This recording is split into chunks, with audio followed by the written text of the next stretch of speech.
Buenas tardes, mi nombre es Alison Dayan Díaz Rivera. Me encuentro estudiando en la Universidad Rafael Andívar en la Facultad de Ciencias Jurídicas y Sociales en el curso de Oratoria y Argumentación Jurídica con el licenciado Eric Maldonado. A continuación voy a hacer la presentación de mi discurso, el cual se titula La verdad detrás del delito. Antes de iniciar del por qué escogí este tema, o más que todo el derecho de la verdad, como un estándar de ética para la prevención de derechos humanos, para la prevención de la corrupción, quiero mencionarles una frase del famoso tratadista Luis de Secondant, también conocido como Montesquieu, la cual dice: la ley debe de ser como la muerte, que no exceptúa a nadie. ¿A qué hago referencia con esto? Bueno, como bien sabemos, nosotros tenemos, la ley de vida es crecer, reproducirnos y morir. Algunos decidimos reproducirnos y algunos decidimos no reproducirnos.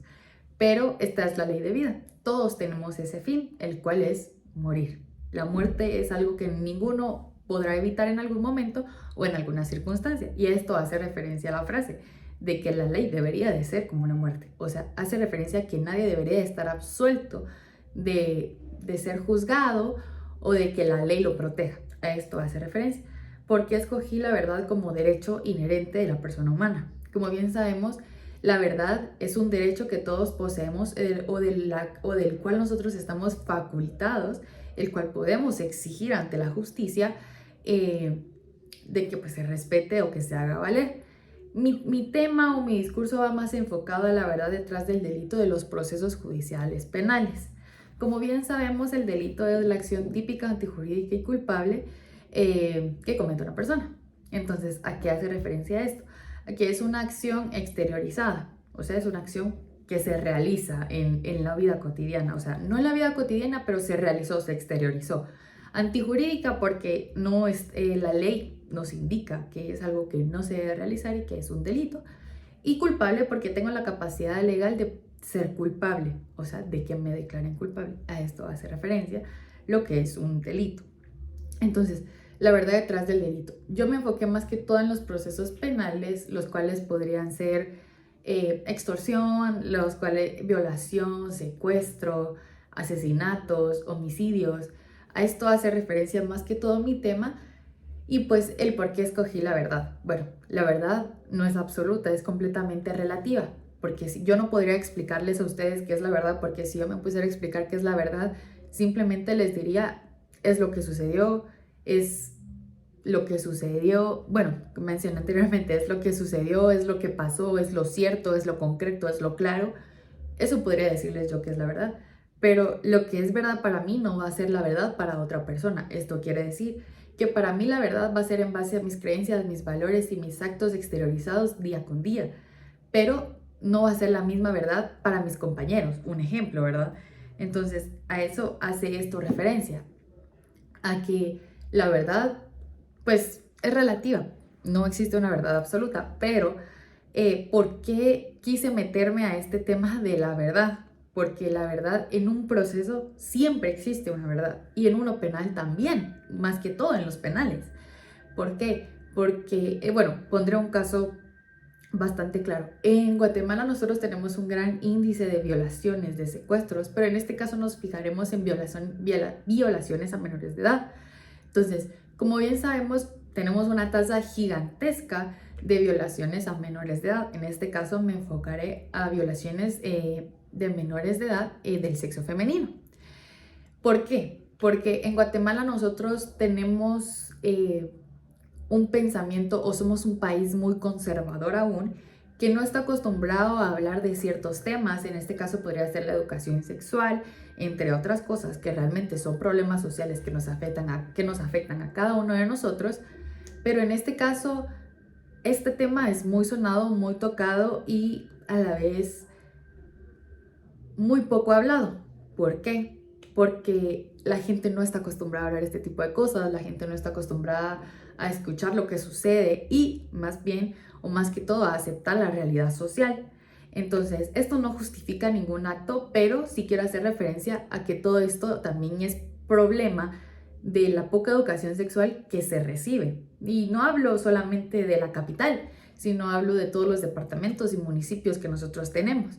Entonces, en este caso, les pondré un ejemplo de un proceso de violación en el cual no existe el derecho a la verdad.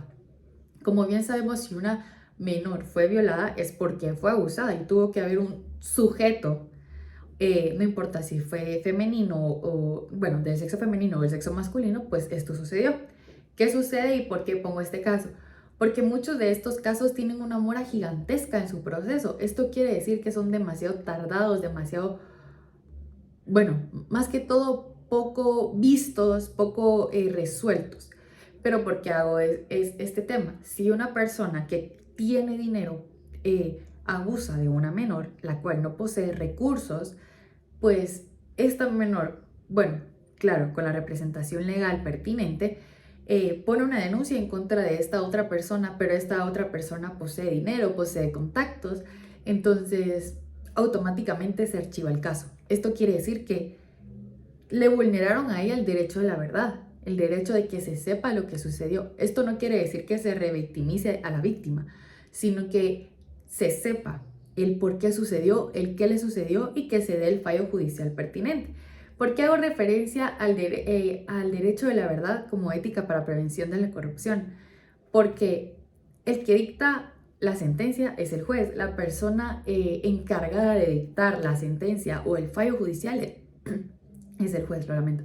Entonces, esta persona es la encargada, es la persona facultada por el Estado para administrar justicia.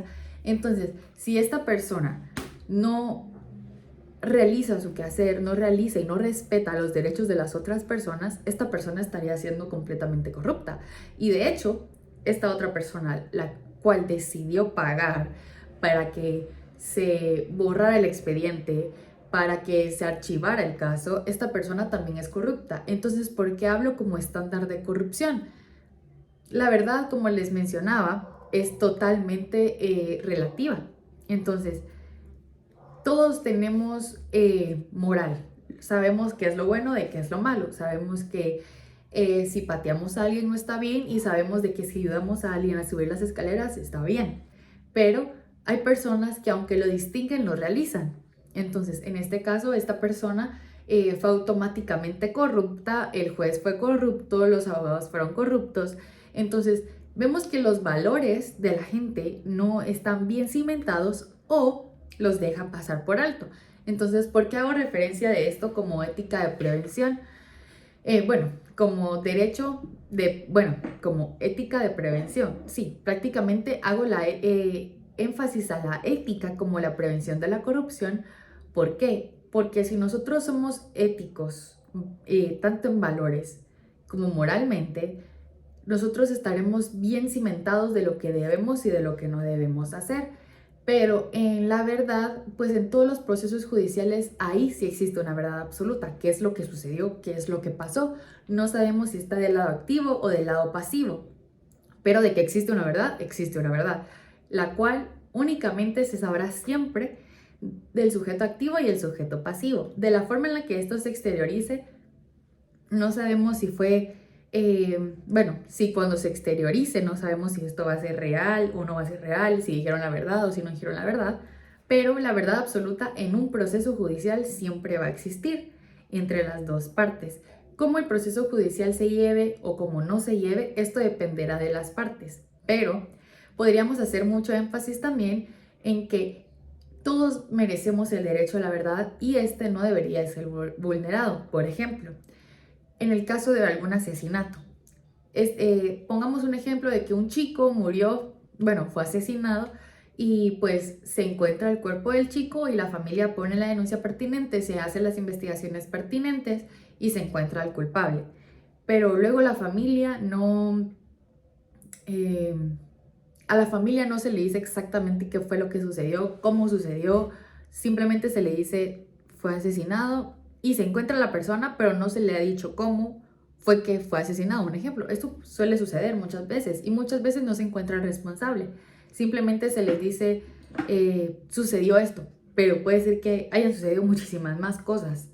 Entonces, aquí también se está vulnerando el derecho a la verdad de la familia, porque el derecho a la verdad, en un proceso judicial penal, no solamente existe el derecho a la verdad de entre las partes o entre los sujetos procesales, sino que existe la verdad entre todo el ámbito en general: familia, amigos, conocidos, personas involucradas de forma directa o indirecta.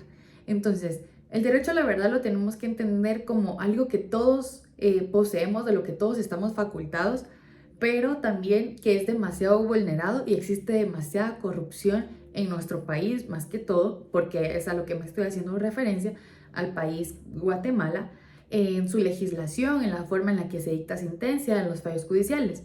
Entonces podemos entender que la corrupción existe de todas partes, tanto de los sujetos procesales como en las partes procesales, muchas veces de ambos lados y muchas veces no. Pero es muy importante y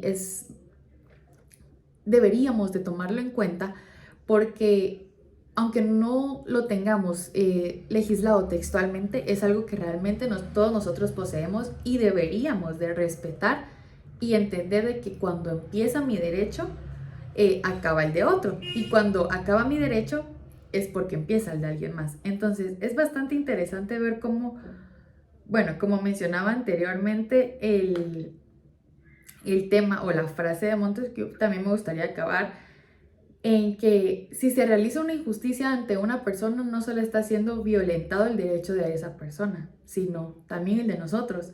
Porque si a una persona no se le hizo válido su derecho, a otra persona tampoco. También hacer énfasis en que los valores y las creencias afectan muchísimo, pero que nosotros debemos de ser unas personas íntegras en todo el sentido de la palabra, para poder realizar justicia y hacer todos los actos pertinentes y debidos para respetar los derechos de otras personas.